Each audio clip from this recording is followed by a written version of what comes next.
Според мандатарот за состав на новата влада и лидер на СДСМ Зоран Заев, во полнек се преговорите за составот, а владата би требало да биде избрана на почетокот на идната недела. Синоќа од Брисел, по средбите со премиерите од Балканот, со високата представничка на Европската унија Федерика Могерини, Заев посочи дека со останатите партнери речиси договорено се, освен со БЕСА.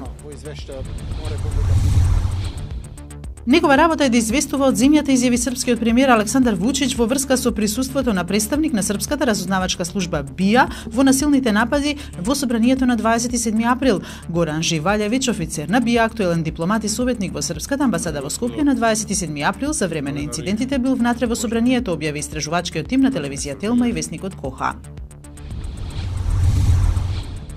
Sky News, повикувајќи се на извори во германската разузнавачка служба, објави дека Салман Абеди, осумничен за самоубиствениот напад во Манчестер, бил во Диселдорф 4 дена пред нападот. BBC денеска објави дека британската полиција ја запрела размената на информации со САД, откако некои разузнавачки податоци протекле во американските медиуми.